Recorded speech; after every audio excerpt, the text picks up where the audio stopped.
Finger tracking. That's something a lot of us 3D VTubers constantly struggle with.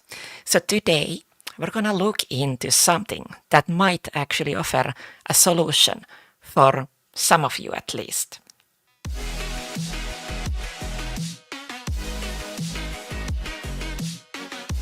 Hi, it's your friendly neighborhood VTuber Suvi here again with a new product review.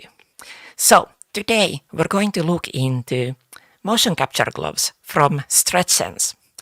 The gloves we will be testing are their most affordable StretchSense Studio Gloves. And let's see how they actually perform. Now, before we start, this is a non-sponsored review. So I bought these gloves myself a while ago and didn't really have much use case for them until recently. So yeah, today we're gonna see how well they will perform when used for VTubing while using the industry standard VTubing application. The gloves arrived in a pretty neat box with all the cables and a storage bag as well as a USB stick, basically the USB receiver that you will need to connect the gloves. The gloves themselves seem relatively durable. To be honest, I really like how durable they do seem. The top side is covered with rubber and the bottom side has small dots of rubber to increase the grip.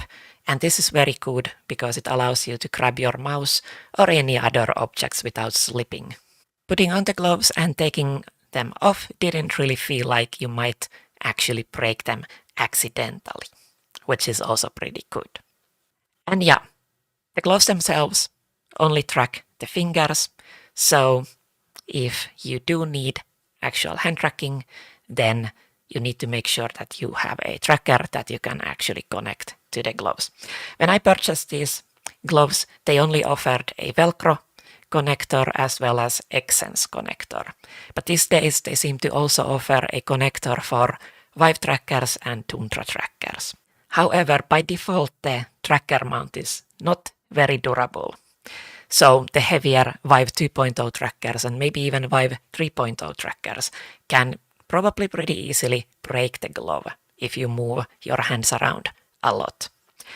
Now StretchSense does recommend getting third-party straps that you can use to fasten the trackers in, and I also do highly recommend you do that if you end up using this with some of the more heavier trackers.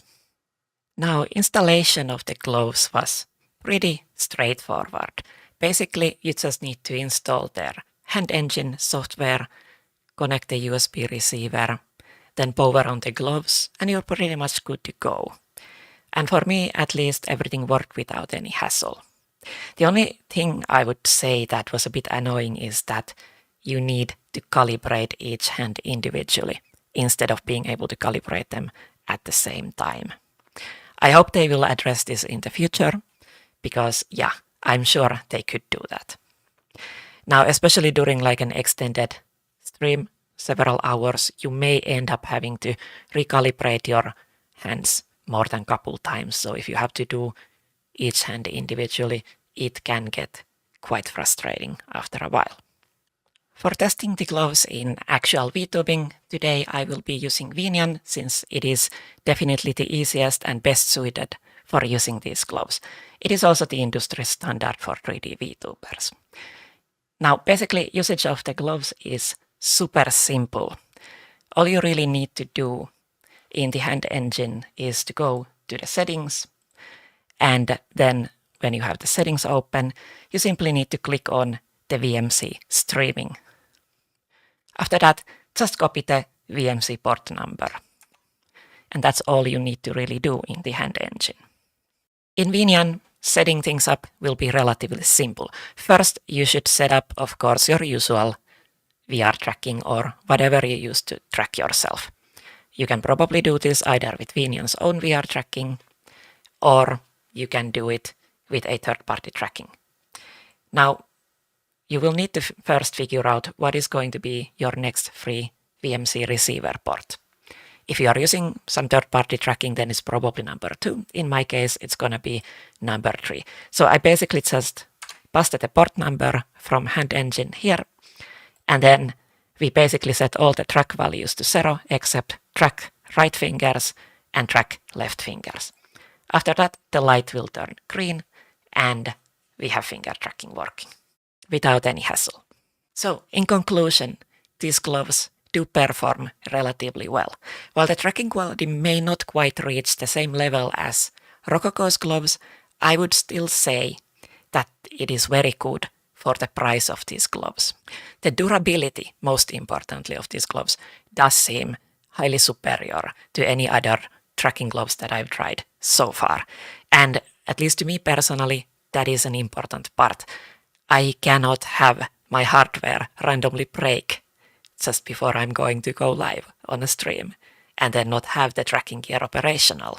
I do also absolutely love the fact that these gloves have their own batteries built in, so you do not have to carry extra battery packs around you or alternatively have to connect it to a motion capture suite. Now, the parts I was not exactly too happy about was, well, first of all, the calibration hassle because you need to calibrate hands individually. And the second thing is the tracking mounts. Now, adding additional straps makes the gloves a little bit less comfortable to wear.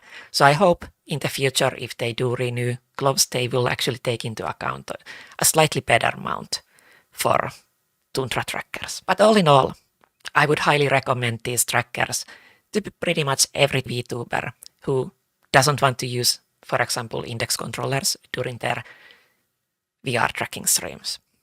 These do work really well. I imagine they would work super well with Slime VR, mocap, or even Unimotion trackers.